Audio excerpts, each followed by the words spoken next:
Wundt, Introducción en su compendio de psicología. Vamos por la tercera parte del texto, que también es el punto 3. Métodos de la psicología.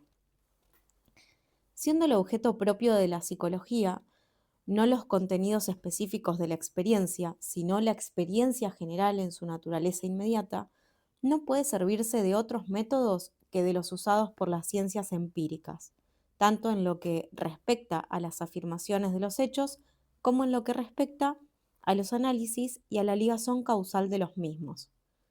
La circunstancia de que la ciencia de la naturaleza hace abstracción del sujeto y la psicología no, puede ciertamente implicar modificaciones en el modo de usar los métodos, pero en manera alguna en la naturaleza esencial de los métodos usados. Ahora bien, la ciencia natural, que como campo de investigación primeramente constituido puede servir de ejemplo a la psicología, se auxilia de dos métodos principales: el experimento y la observación. El experimento consiste en una observación en la cual los fenómenos observables surgen y se desarrollan por la acción voluntaria del observador. La observación, en sentido estricto, estudia los fenómenos sin semejante intervención, tal como se presentan al observador en la continuidad de la experiencia. Siempre que es posible, una acción experimental hacen uso de este método las ciencias naturales, siendo en todos los casos, incluso en aquellos en que los fenómenos se prestan a una observación fácil y exacta, una ventaja el poder determinar voluntariamente su nacimiento y su desarrollo y aislar las partes de un fenómeno complejo. Pero en la ciencia de la naturaleza ya se encuentran establecidos un uso distinto de estos métodos, según sus diversos campos. En general, se cree el método experimental más necesario para ciertos problemas que para otros, en los cuales no es raro se llegue al propósito deseado mediante la simple observación. Estas dos especies de problemas se refieren prescindiendo del corto número de excepciones procedentes de relaciones especiales a la distinción general de los fenómenos naturales en procesos naturales y en objetos naturales. Cualquier proceso natural, por ejemplo, un movimiento de luz, de sonido o una descarga eléctrica, producto o resultado de la descomposición de una combinación química, así como un movimiento estimulante o un fenómeno de cambio en el organismo de las plantas o de los animales, requiere la acción experimental para la exacta determinación de su desarrollo y para el análisis de sus partes. En general, tales acciones experimentales son deseables, porque solo es posible hacer observaciones exactas cuando se puede determinar el momento de aparición del fenómeno. Son pues necesarias para distinguir entre sí las diversas partes de un fenómeno complejo, porque esto, en la mayor parte de los casos, solamente puede suceder cuando arbitrariamente se pasan por alto algunas condiciones o se le agregan otras, o también cuando se modifica su importancia.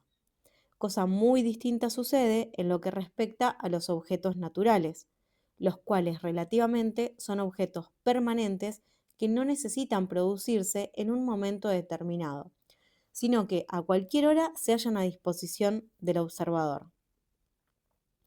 Generalmente, tratándose de tales objetos, solamente se requiere una investigación experimental cuando queremos indagar los procesos de un nacimiento y de sus variaciones.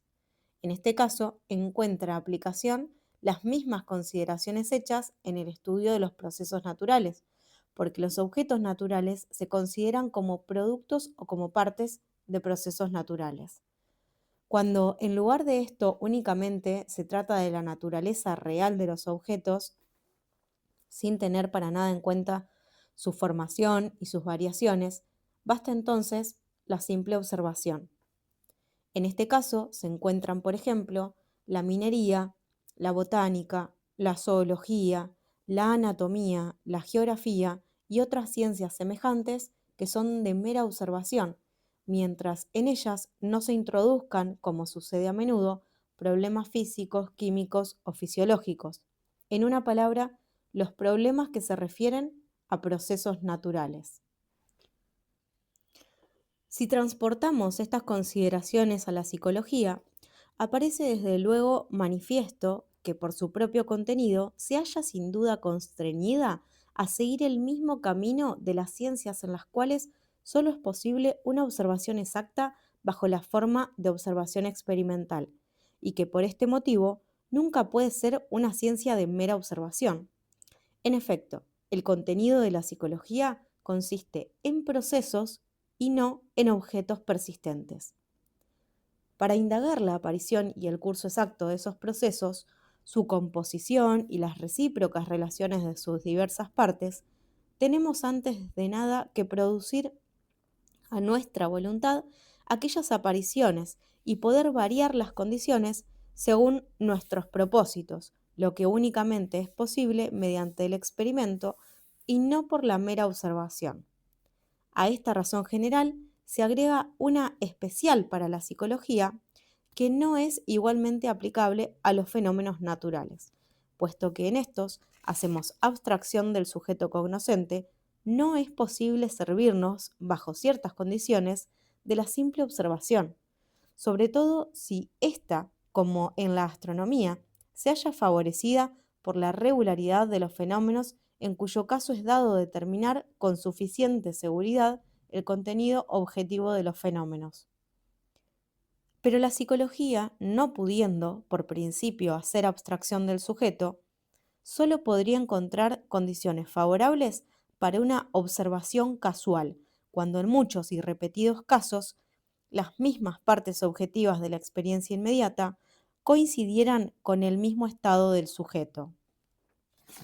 No es posible que esto acontezca por la gran complejidad de los fenómenos psíquicos, tanto más cuanto que de un modo especial la misma intención del observador, que siempre tiene que estar presente en toda observación exacta, altera sustancialmente el principio y el curso del proceso psíquico. La observación natural, por el contrario, no se halla generalmente turbada por la intención del observador, porque desde el principio prescinde deliberadamente del sujeto, consistiendo uno de los principales objetos de la psicología en la exacta investigación del modo de surgir y de desarrollarse de los procesos subjetivos. Es fácil comprender cómo, en este punto, la intención del observador altera sustancialmente los hechos observables o ella misma se suprime en todo. Por el contrario, la psicología, por el modo natural en que surgen los procesos psíquicos, se ve constreñida precisamente lo mismo que la física y la fisiología al método experimental.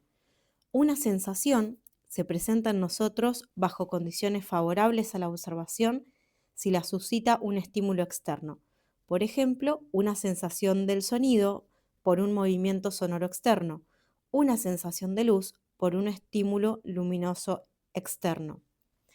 La percepción de un objeto se halla siempre originariamente detenida por un conjunto más o menos complejo de estímulos externos. Si queremos estudiar el modo psicológico en que surge una representación, no podríamos usar de ningún otro método que el de imitar a este proceso en su desarrollo natural.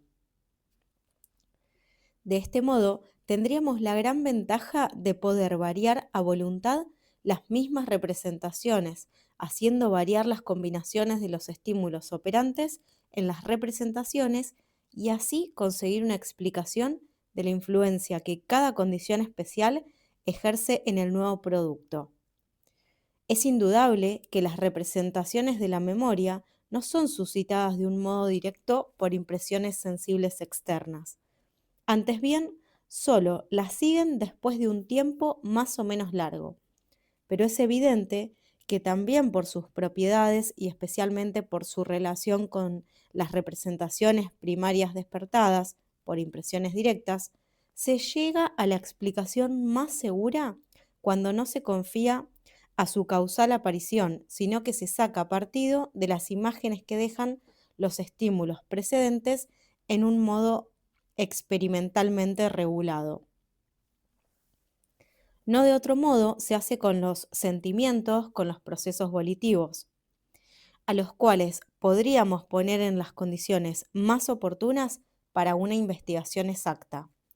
Si a nuestra voluntad produjéramos las impresiones que según la experiencia están regularmente ligadas con las reacciones del sentimiento y de la voluntad, no existe aquí ninguno de los procesos psíquicos fundamentales en los cuales no sea posible usar el método experimental, ni tampoco ninguno que por razones lógicas no requiera este método en las investigaciones a ellos referentes. Por el contrario, la observación pura, que es igualmente posible en muchos campos de la ciencia natural, en el sentido estricto, es imposible dentro del dominio de la psicología individual, a causa del total carácter del proceso psíquico. Solo podría pensarse como posible si existieran objetos psíquicos persistentes e independientes de nuestra atención, de la propia manera que existen objetos naturales relativamente persistentes y que no cambian con nuestra observación.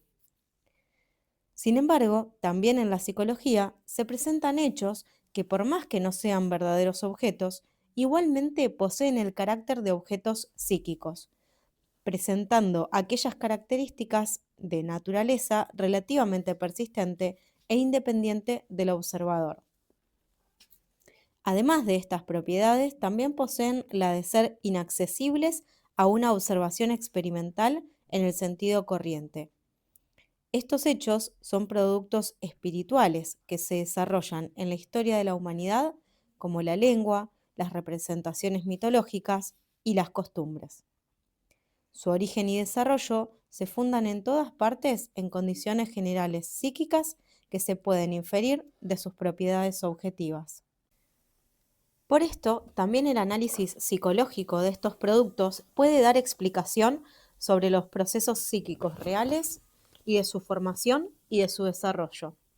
Todos estos productos espirituales de naturaleza general presuponen la existencia de una comunidad espiritual de muchos individuos, aun cuando sus primitivas raíces sean evidentemente la propiedad psíquica perteneciente de antemano al hombre individual. Precisamente a causa de esta relación con la comunidad, especialmente con la comunidad del pueblo, se suele indicar el campo completo de esta investigación psicológica de los productos espirituales, llamándolo psicología social en la contraposición a la individual, o como también puede decirse, por el método que en ella predomina, psicología experimental. Aunque a causa del estado actual de la ciencia, estas dos partes de la psicología, la mayor parte de las veces, se hayan tratado separadamente, constituyen no diversos dominios, sino simplemente métodos diversos. La llamada psicología social corresponde al método de la pura observación y su único carácter consiste en que los objetos de la observación son productos del espíritu. La íntima conexión de estos productos con las comunidades espirituales, conexión que ha dado origen al hombre de la psicología social, nace también de la circunstancia secundaria de que los productos individuales del espíritu presentan una naturaleza demasiado mudable para que puedan someterse a una observación objetiva, y que por esta razón los fenómenos reciben aquí la constancia necesaria para semejante observación, solo cuando llegan a ser fenómenos colectivos o de masas. Así pues, parece manifiesto que la psicología, no menos que la ciencia natural, dispone de dos métodos exactos. El primero, el método experimental, que sirve para el análisis de los procesos psíquicos más simples. El segundo, la observación de los productos más generales del espíritu. Sirve para el estudio de los más altos procesos y desarrollos psíquicos. Como el uso de los métodos experimentales tiene su origen en la manera experimental usada por la fisiología, y especialmente por la fisiología de los órganos de los sentidos y el sistema nervioso, la psicología experimental se llama también psicología fisiológica. En la exposición de esta, se acostumbra a utilizar los conocimientos fisiológicos dados por la fisiología del sistema nervioso y de los órganos de los sentidos, conocimientos que sin duda alguna pertenecen únicamente a la fisiología, pero hacen con todo deseable una exposición que tenga en cuenta con especialidad el interés psicológico. Por eso, la psicología fisiológica tiene un carácter de disciplina transitoria. En su porte esencial es, como dice su nombre, psicología y abstracción hecha de las ayudas fisiológicas, coincide con la psicología experimental en el sentido arriba referido. Si algunos han intentado establecer una distinción entre la psicología propiamente dicha y la psicología fisiológica, en el sentido de que solo a primera corresponde la interpretación de la experiencia interna y a la segunda, por el contrario, la derivación de la misma experiencia de los procesos fisiológicos, se debe rechazar como insostenible semejante distinción. Existe un solo modo de explicación psicológica causal, que consiste en la derivación de los procesos psíquicos más complejos de otros más simples. En esta interpretación puede siempre entrar los elementos fisiológicos, en virtud de la relación arriba afirmada de la experiencia natural con la psicología, pero solo como subsidiarios. La psicología materialista, al negar la existencia de una causalidad psíquica en lugar del objeto que asignamos a la psicología, únicamente concede a ésta el de derivar los procesos psíquicos de la fisiología del cerebro. Esta dirección, insostenible, lo mismo teóricamente que psicológicamente, por las razones expuestas, encuentra todavía buena acogida lo mismo entre los partidos de la psicología pura que entre los de la psicología fisiológica. Última parte del texto, punto 4, líneas generales del asunto. Los contenidos inmediatos de la experiencia que constituyen el objeto de la psicología son en todos los casos procesos de naturaleza compuesta. Perceptores de objetos externos, recuerdos de tales percepciones, sentimientos, emociones y actos volitivos no están solamente ligados continuamente unos con otros de las maneras más variadas, sino que cada uno de los procesos es, por su misma naturaleza, un todo más o menos complejo. La representación de un cuerpo externo consta de las representaciones parciales de sus partes. Nosotros referimos un sonido, por simple que sea, a una dirección en el espacio, y de este modo lo asociamos con las representaciones bastante más complejas del espacio externo. Un sentimiento, un acto volitivo, se refiere a una sensación cualquiera que suscita el sentimiento a un objeto que es querido y así continuado. En presencia de una naturaleza tan compleja de los hechos psíquicos, la investigación científica debe llevar a cabo consecutivamente tres tareas. La primera consiste en el análisis de los procesos compuestos.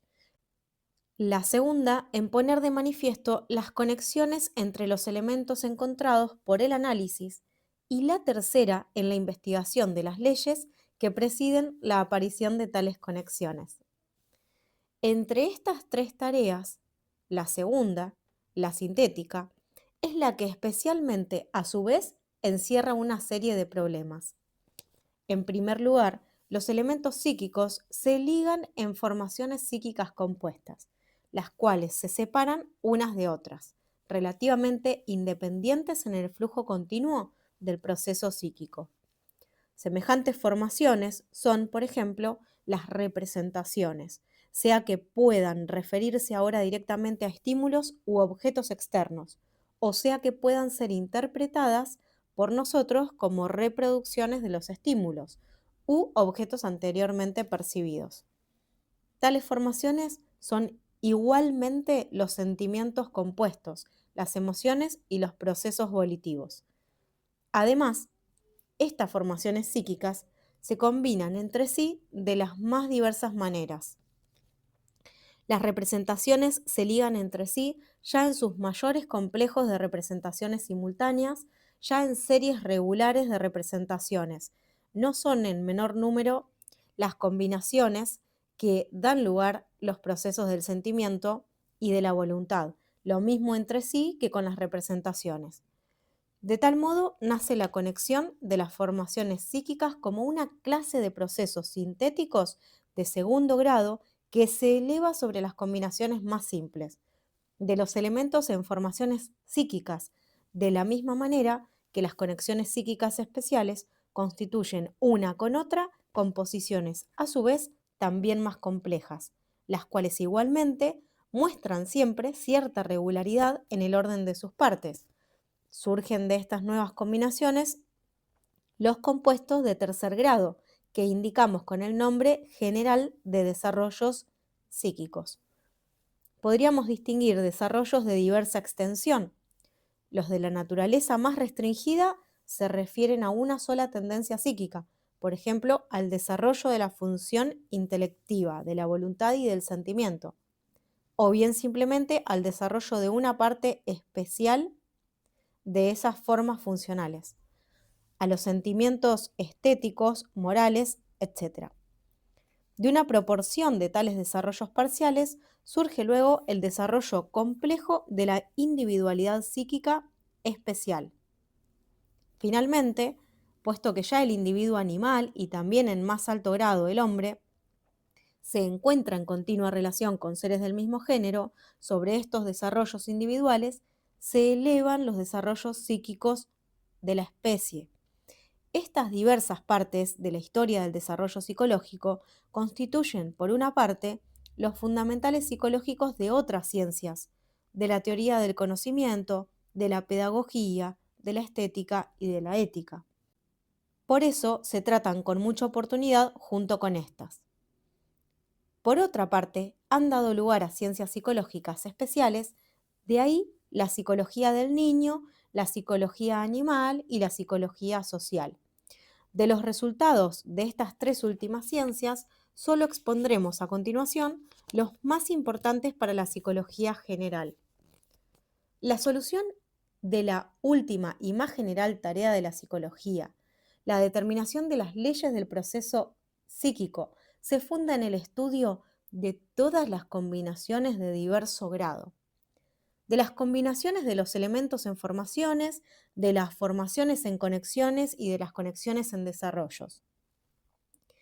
Si tal estudio de las composiciones psíquicas nos da a conocer la constitución efectiva de los procesos psíquicos, las propiedades de las causalidades psíquicas que se manifiestan en estos procesos se pueden deducir únicamente de aquellas leyes a que se refieren las formas de las conexiones de los contenidos psíquicos de la experiencia y de sus partes. Por lo tanto, aquí consideraremos a continuación los elementos psíquicos, las formaciones psíquicas, las conexiones de las formaciones psíquicas, los desarrollos psíquicos y la causalidad psíquica y sus leyes. Bueno, acá termina el texto de Wundt, pero quiero aportarle un contexto. Y es que en 1896 Wundt llevaba casi 20 años al frente de su laboratorio en Leipzig. La psicología se estaba expandiendo por todo el mundo, pero también se estaba fragmentando. Entonces empezaban a surgir críticas y otras escuelas que interpretaban el trabajo de Wundt de manera muy limitada. Lo veían solo como alguien que medía tiempos de reacción en un laboratorio. Wundt escribe este libro en su madurez intelectual, cuando ya tiene su sistema de pensamiento desarrollado para poner orden al caos de la información que existía.